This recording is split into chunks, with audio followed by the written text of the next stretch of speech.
Let's do just a little bit of housekeeping and safety notes before we move on. First of all, face coverings.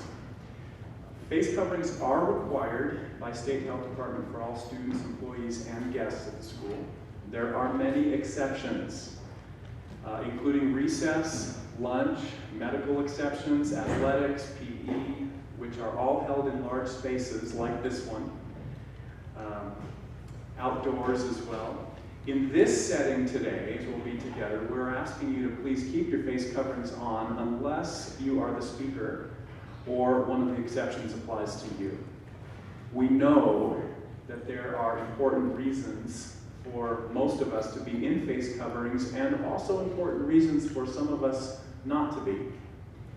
In fact, I want to just show you an excerpt from our mission statement here. The concluding paragraph of our mission statement invites us to do our very best to harmonize principles of the gospel and laws of the land, which you will see us earnestly doing at the school this year in as many ways as we can.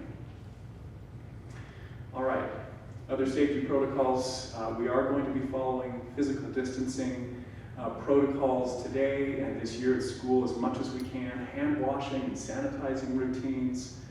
In the bathrooms, you will see disinfectant wipes if you'd like to use them. Symptom checking and communication with us if anyone has a fever. All of our employees check themselves every morning. If they haven't done that yet, they'll get trained on that. With touchless thermometers, we'll be doing that during the first hour for students.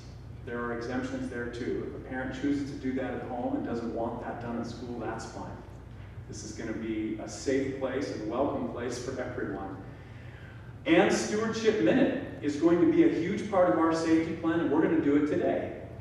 After every hour, we will take a break. We know these seats are a little bit harder than the other ones, so we're going to be taking a little bit longer breaks too, and that might be true during the school year, right? A little bit more mask breaking and outside and up and moving around, not necessarily a bad thing. But when we do take breaks, we will be doing Stewardship Minutes. This is a tradition here and has been for a long time, which means that we will all help by cleaning. And so if anyone wants to volunteer to do a little touch point cleaning between the breaks after every hour, hand railings, touch points on doors, you can see right there over next to the wall, those are disinfectant wipes and gloves and extra face coverings. We're just all going to be a part of the safety plan this year, including our students. Not a bad thing, right? Restrooms, lunch and breaks. Restrooms, center court, any of the restrooms in the building that you would like to use. At lunch, we are asking you, if you eat indoors, to please do that 6 feet apart. That is another part of the state's requirements for us. If we're eating indoors, if you eat outside, that's fine. And then breaks, I think we've mentioned, we're going to take a little bit more of those and a little bit longer. So, all right, let's do some introductions, shall we? Just raise your hand briefly when I call out your category of stakeholder at the school. Given that we have a Zoom session that allows crowdsourcing and questions and comments while we're going along, anyone who would like to join the conversation today while we're teaching and learning together, even right here in this room, if you would like to, you're welcome to use a device to ask questions, share thoughts, participate as we go. Administrators, teachers, and experienced parents at the school are all welcome to answer your questions as we go. So that'll also be something that will become more a part of our teaching and learning. Also, not necessarily a bad thing. Real-time participation. Okay, go ahead and raise your hand. Members of our Board of Trustees. Okay, there's Shannon right up there. We've got Dan Burton. You'll hear from him in just a minute. Great. And then we've got some coming from home as well. How about newly enrolled families at the school? Raise your hands. Okay, let's give them a big round of applause. You made it through the admissions gauntlet. Nice job. We've got waiting lists in a lot of grades right now. There was a real crush of applications, especially in July. So if you applied before July, that was a good move on your part. Teaching faculty, would you all raise your hand, teachers? Thank you. It's been a long summer for many of you because you've been also developing courses and getting ready for a kind of school year that is both online and on campus. So we really appreciate that work. Some of you are ready for a summer break right now, right? Raise your hand if you're ready for a summer break right now. Yeah, I thought so. Okay. You're amazing. Administrative team, raise your hand. Administrators? Okay. They were ready for a summer break on March 15th, right? Like 3 days after the first shutdown, and you're still going. We love you. We appreciate you. Current parents attending for a second time. Do we have any of those, like Die Hard, they just come back for foundations training again and again? Okay. We have a few of those every year. Okay. Any other guests that are here? Raise your hand if you just come. Okay. All right. Let's take a look at a few upcoming events before we jump in with hearing from our chairman of the board. First of all, tomorrow, August 11th, the Lord is my strength and my song. This is an outdoor choral concert out here at our stadium, socially distanced. Bring your own blankets, chairs. You'll be sitting on the field facing westward towards the temple, and the choir will all be on the stands there. Be a beautiful concert. That's tomorrow. Saturday, August 29th. At 7 p.m., Thanksgiving Point Gardens. This is a bit of a makeup concert. Sibelius Symphony No. 2. These students worked for, I don't know, Case in maybe 3 months. I don't know where Case is right now, but they worked for a long time on this, and then it got canceled as well as like 10 others of their concerts. But we're going to be able to do this now. So put this on your calendar, save that date, and come. You will love it. I'm going to try to play for you just a little piece of one of the most recent orchestra videos. It was a collaboration with about 800 other musicians. We may get the sound through here, we may not. It'll hear better. It'll sound better at home, actually, probably.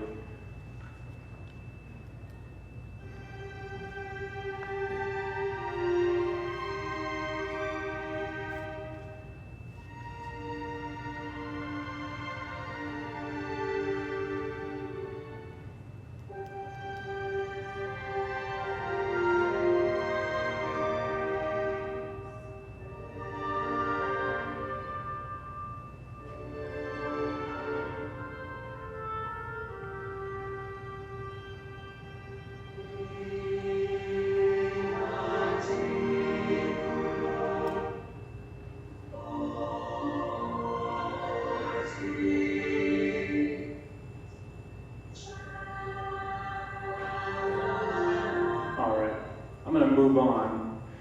You'll be able to get the link to this if you don't have it already. It is stunning, stunningly beautiful, this orchestra and all these voices. Okay, and then on September 17th, Thursday, September 17th, this is a multi-event. It is, of course, Constitution Day, but it is also our festival for our 50th anniversary. Our Nathan Hale statue unveiling. There will be fireworks that evening. Food you can see. Might be out of the battery here, Jay. Let's give our tech people a big round of applause right in advance. This is going to be those years, right? So come join that. And many thanks to Jen Brown and Barb Tanner, who are on Development Committee Chair and Advancement Director, for their good work on that. Here's a picture of that Nathan Hale statue in production, life and a half size, and that will be installed soon. Okay, you want to take that? I can just talk here. I think you can hear me okay for just a minute. They'll be able to hear me at home. This is a required training, and there are a few things that we ask you to please read as a condition of re-enrollment at the school. One of those is called the Foundations Guide. And I don't know if we have those printed and delivered right now. Are those here? Are we going to hand those out today? It's not today? Okay. But you have that. That's also online. The self-directed study in the principal approach. That is also online. And there are some extra copies that we have to give away in the library if you can get there and get some of those that we still have hard copies for. As well as good pictures, bad pictures, and tech-wise family. We will give you 2 of these books, Tech-Wise Family and Good Pictures, Bad Pictures, at the all-parent meeting on August 27th. Okay, the others are available online, and we'll get the Foundations Guide to you printed as soon as it arrives. All right. Well, with that, let's introduce our chairman of the board, Dan Burton. Dan and his wife Sarah have been at the school for a little over a decade now, I think. They've had 3 of their children, of their 4 children, graduate from the school.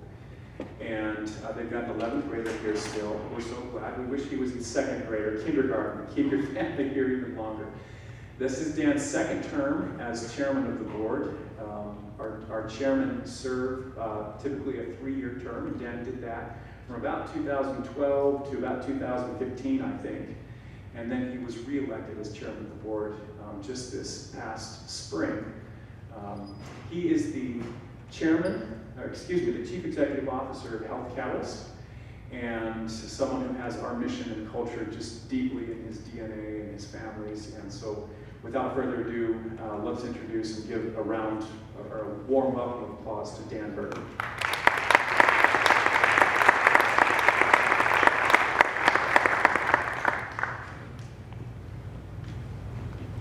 Thank you. Thanks, Grant, for those kind words, and thank you to each of you for choosing to be here. It is wonderful to be back here at the school, either literally or virtually. We welcome all of you, and on behalf of the Board of Trustees that you see behind me here on the screen, I just wanted to share a few brief words with each of you. As Grant mentioned, our family is celebrating our 10th year at the school this year. And as I walked through the doors this morning on the way to this meeting, I couldn't help but remember the first time that my wife and I and our children walked through those front doors. And I know that's a recent experience for many of the parents that are here participating in this wonderful foundations training. And if your experience was anything like ours, we felt a spirit that accompanies the work that goes on here that was undeniable and powerful. And I feel that same connection to a mission that is very important, that is bigger than any one of us, that happens here at the school. And I hope that a few of the remarks I might share might come to you by way of reassurance that you've made a good decision. I also wanted to take a few moments to speak to our wonderful administrators and faculty as well. I'll just share 3 brief messages with you today. First, I did want to start with a message of gratitude. I want to let each of you know that we as a board of trustees feel such deep gratitude and unified gratitude and support for the approach that our administration has taken in this incredibly challenging and unprecedented time. I've been a witness to the thoughtful, dedicated, consistent, careful planning and preparation that the administration has undergone to respond effectively to this difficult situation. I want you to know that we as a board have been involved in that process. We've been kept apprised of issues as they have arisen, challenges as they've been faced, resolution paths that we've brainstormed together. And I would just share with you how unified and supportive we are as a board of the plan that the administration is executing against now. We have great confidence in Grant's leadership and in the administration and in the faculty. And I'm very grateful for that. I'm also thankful to each of the parents that are here, again, in the room or virtually, for making the choice to trust such a sacred responsibility of teaching our children to the school and to the teachers and administration, and want to warmly welcome the approximately 75 families and 200 new students that will be walking through the halls here at American Heritage School and experiencing virtual instruction as well. Thank you for trusting us, and I believe you will find, as we have found over the course of the last decade, that decision is incredibly positive and impactful. I want to, second, after expressing some gratitude, to just share, again, a perspective from the Board of Trustees of confidence in this path forward. There are many uncertainties that we're facing, some unprecedented uncertainties. And it may well be that the plan that the administration is rolling out right now might need to be modified in the days and weeks and months ahead. But I want you to know that the process whereby those decisions are being made is a process that I have great confidence in. And it's a process that has been followed in developing this plan. It is one that is consistent with the mission of the school, consistent with the principles that we talk about so much, and it's consistent with the principle of harmony and balance that Grant spoke to just a few minutes ago. Finally, I wanted to just share a few thoughts about growth, about the growth of the school and achieving its mission. And importantly, on this day where we reinforce foundations, and that word foundations is deliberately emphasized here, and I love that. We focus, even as we are growing and expanding, on reinforcing those foundations upon which everything else builds.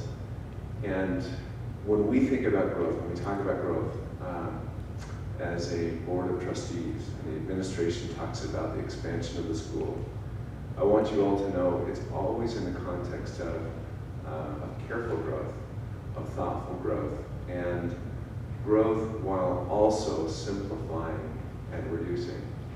And so this balance that I think is so important for us to keep the main thing, as Grant is wont to say, and I love that focus that approach brings, continues to be the focus here, that each year in the planning process, the administration proactively comes forward with ideas of what we can reduce, what we can simplify, how we can keep that main thing the main thing, how we keep connected to the foundations that you'll hear so much about from others later today and tomorrow as well.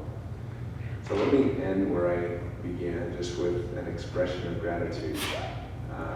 It is so good to see these wonderful faculty members, administrators, and it's wonderful to see each of you as new parents, and I welcome you most warmly, and thank you again for your choice to be part of the American Heritage School community. Thank you.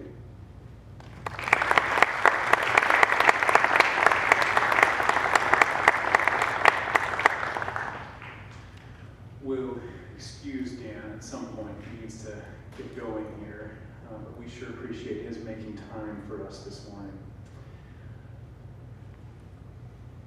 All right.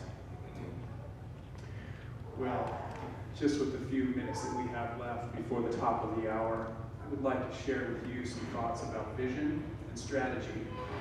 And I'd like to do it in context of this beautiful scripture from Doctrine and Covenants, section 88, teach ye diligently, and my grace shall attend you.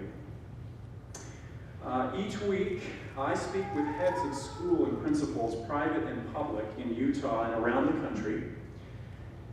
I've also been listening to parents and teachers a lot. We are all in this storm, but we are not all in the same boat. Some schools have the fortune to continue operating. Some are facing closure, often as a result of a mere difference in governors or public health officials' orders that are beyond their control. Some businesses are booming, and others are on life support for reasons that they could hardly have controlled. Some teachers and students can't wait to get back to school and hope they don't need to wear face coverings in the classroom. Others can't wait to get back to school, but fear that their health profile means that safety measures, individual and collective, have life and death stakes for them. The emotions surrounding these decisions run deep. They span the gamut of hope and fear, patience and impulse. The pandemic is, for many, one of the most difficult things that they have experienced in their lifetime. And not because of what it has done biologically, but because what it has done psychologically. So, here's some strategic issues that are facing homes and schools around the country, really. This was something that I showed to you last August, 2019. Take a look at these things and you think, this was pre-COVID-19. So we're still facing all of those things, plus pandemic and scenario planning fatigue, political divisiveness and clash of orthodoxies so acute that even friends and family, it's hard to know even how to talk about some of these things. Most of the largest public school districts in the United States going online only this fall.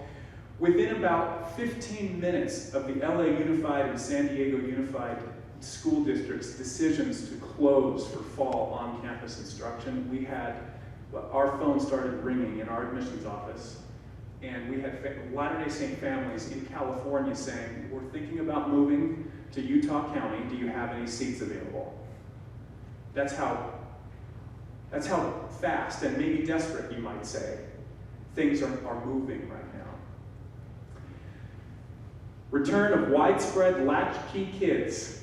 That's a term from about 30 years ago. Unsupervised children and teens while parents work. This was a 2017 Atlantic article that it was a study that put together a lot of data points on children and tech, especially cell phones. It's being updated this coming fall, along with some BYU professors and a bunch of other professors that are collaborating to update this study. Interestingly, the technology has been a real saving grace for us in so many respects to allow us to continue educating children remotely. But it does come with this double-edged sword that technology is. It is a magnifier of all things, isn't it?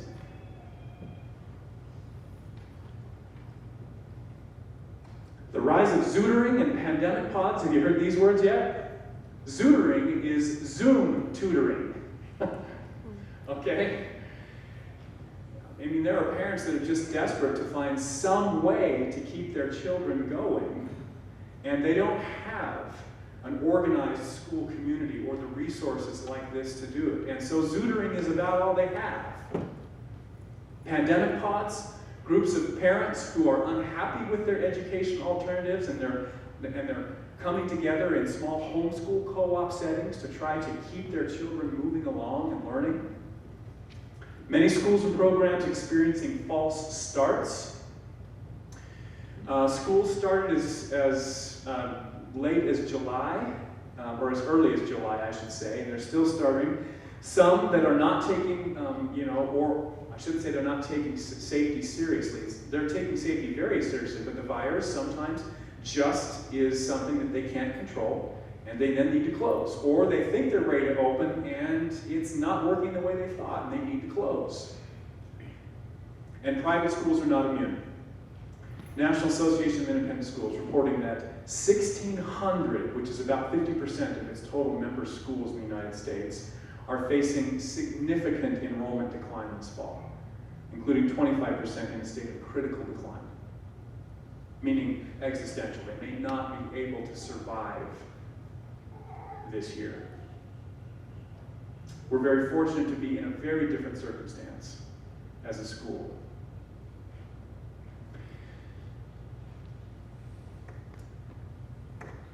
So, it's not all doom and gloom though. And if you haven't seen enough trend charts in the last 5 months, here's another one that I like to share at Foundations training every year. It's the what's this world coming to graph, right?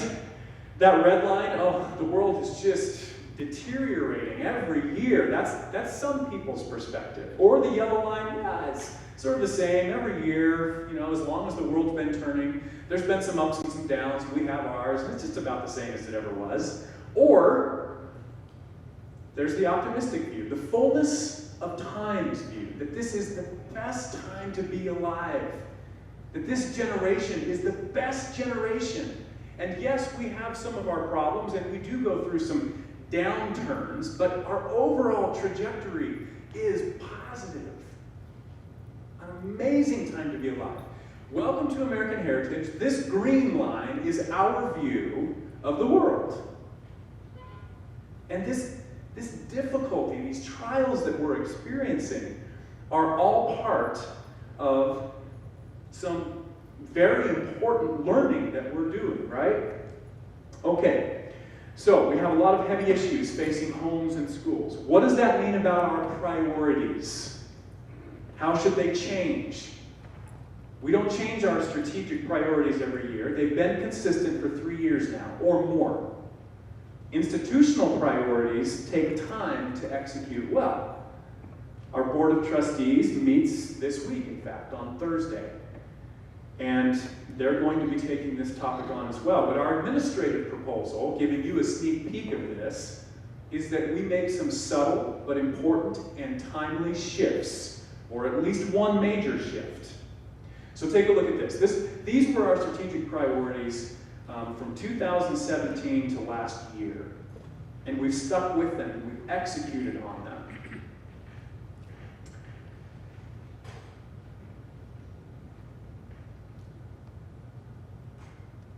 We think that this coming year it will be very important to put, I guess one way to put this is to put Maslow before Bloom. You heard Maslow's hierarchy, where the most fundamental human needs, physical safety, food, needs to be taken care of, or it's really hard to focus on things like scholarship. And so our proposal will be not just that Maslow needs to come before Bloom. That should be true every year, but it's especially true this year. People and students and families and teachers need to feel safe, right, in order to learn. But there's also this real yearning for a kind of spiritual strength and foundation, especially in times of opposition and trial and pain like this, right? This is the kind of shift that students and homes across the land are yearning for right now. Some, even at church schools, are even petitioning for it. So many important causes for which people are petitioning right now. And this one is a particularly interesting one. Mr. Heyman, thanks for sending me the article. 3,000 names on change.org for this petition. BYU students petition to bring university back to Christ-centered education. I am confident that BYU is doing a lot of great Christ-centered education. And my heart went out to President Worthen when I saw this. He has presided over a time of remarkable and difficult and heavy protests over issues ranging from how BYU handles reports of sexual violence, honor code office issues, same-sex relationships, COVID-19, campus shutdown and restart, racial inequality, calls for the university to change its name. I mean, the list just goes on and on. And now this. And so my heart goes out to him. I can feel what he's feeling right now with this one, right? But the more I pondered it, this particular petition, the more I think and hope that President Worthen and BYU respond to this last one, a little like Pahoran responded to Moroni's censoring epistle. Do you remember this? Alma chapter 61. And now, in your epistle, you have censored me. But it mattereth not. I am not angry, but do rejoice in the greatness of your heart. I, Pahoran, do not seek for power, save only to retain my judgment seat, that I may preserve the rights and liberty of my people. My soul standeth fast in that liberty in the which God hath made us free. Therefore, my beloved brother, our beloved students, our beloved parents, our beloved teachers, Let us resist evil together.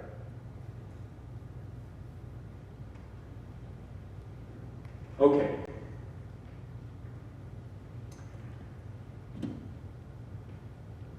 School communities need a lot of things from a lot of people right now. But what is most needful? What is most needful? That is the question, right? The main thing, the main thing. Can we keep the main thing, the main thing? What is it that the Lord would have us as a school community learn and do amidst this remarkable and historic trial? I believe the answer has a lot to do with grace. Giving it and receiving it. Teach ye diligently, and I might add, learn ye diligently, and my grace shall attend you. There are so many lessons in life that simply cannot be learned, or at least they can't be learned well, until we have trouble, conflict, adversity, pain. Why did we place these pictures in front of you at this particular time coming back to school? You know these stories. This is Washington at Valley Forge, 1777, right? He and the colonial army tried to retake Philadelphia after the British had run Congress out of the capital. Tried and failed. They couldn't get the capital back. It's cold. It's winter. 6 months in this particular winter quarter. Shoulders heavy with the weight of his fight for national liberty.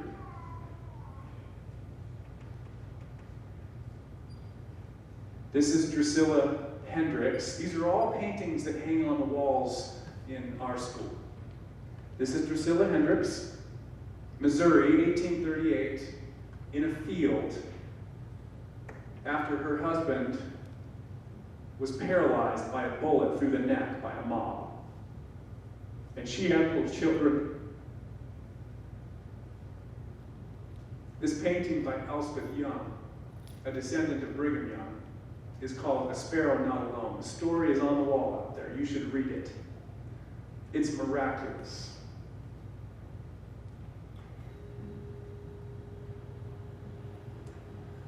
Liberty Jail, that prison temple, right? O God, where art thou? Where is the pavilion that covereth thy hiding place? How long, O Lord, will thy hand be stayed?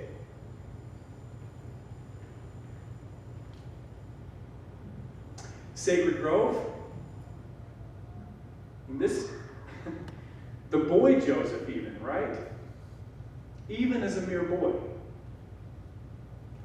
All of the darkness and the light, all at once, the way he describes it, thick darkness gathering around him and doomed to destruction. Those were his words.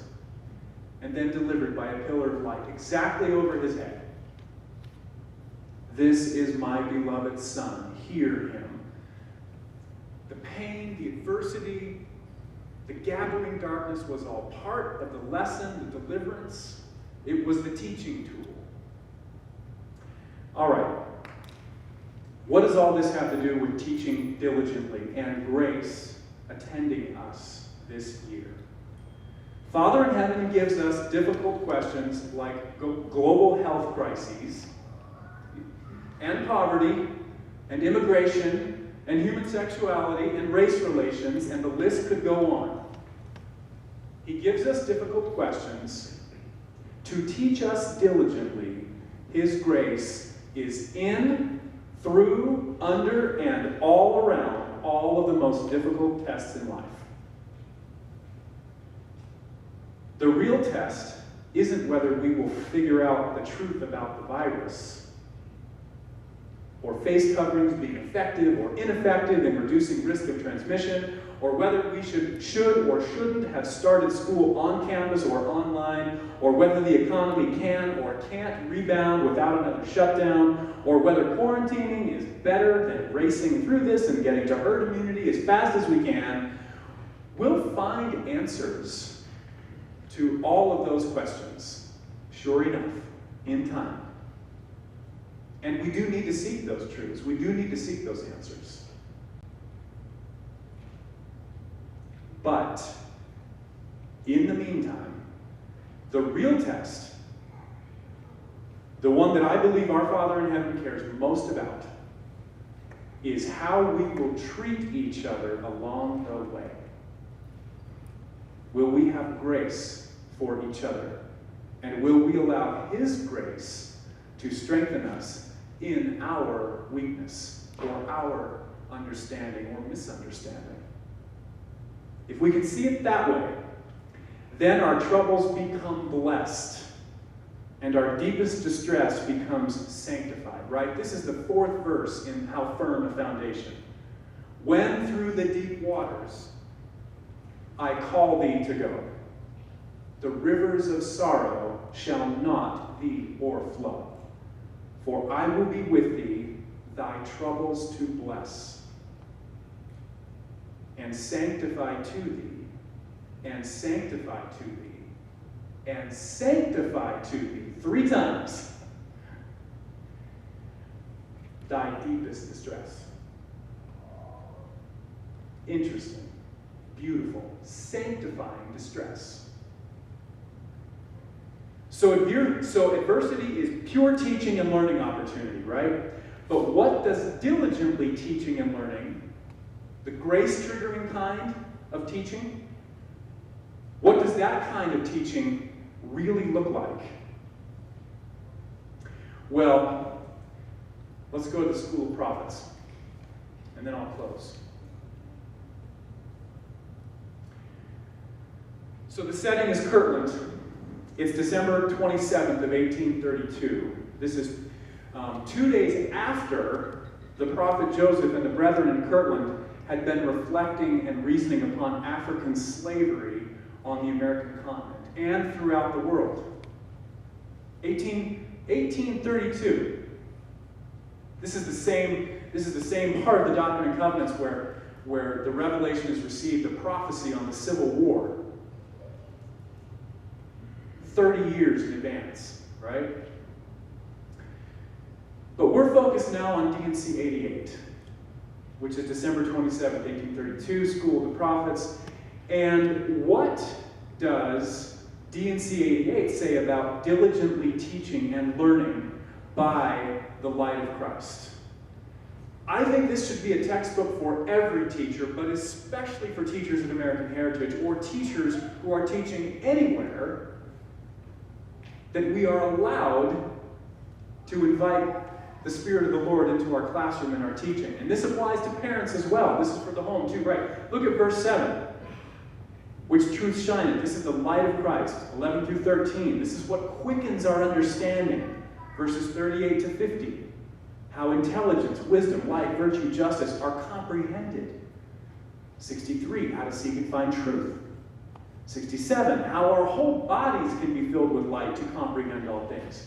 118, where to seek learning and words of wisdom. 119, how to organize a house and a classroom of God. What manners and natural temptations to correct. This bond of charity that is so important for teachers. How even to greet our students and our children when they come into our classrooms and homes. This is a beautiful little verse. Read that. It's almost comical. It's so beautiful. But then this, verse 78 and verses 79 through 80. In fact, I want to read these.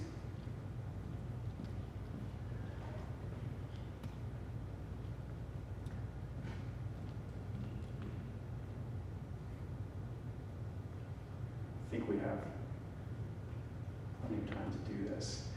So D&C 88, verses 78, 9, and 80. Here it is. Listen to this.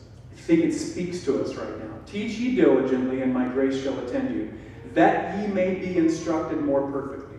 In theory, in principle, in doctrine, in the law of the gospel, in all things that pertain unto the kingdom of God, that are expedient for you to understand. Of things both in heaven and in earth and under the earth, things which have been, things which are, things which must shortly come to pass, things which are at home, abroad, wars and perplexities of nations, and the judgments which are on the land, and a knowledge also of countries and of kingdoms. Sounds like a classroom, doesn't it? But why do we teach in the first place? Verse 8, here it is. That ye may be prepared in all things when I shall send you again to magnify the calling whereunto I have called you, and the mission with which I have commissioned you.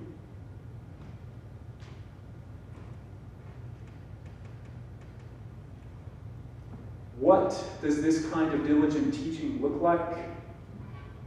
Well, especially with students or colleagues or parents who might be a little bit anxious, I think it looks like this. I think this is what we need more of this year. If we go about our teaching this way, if we go about our parenting this way, if we go about our working and our administration this way,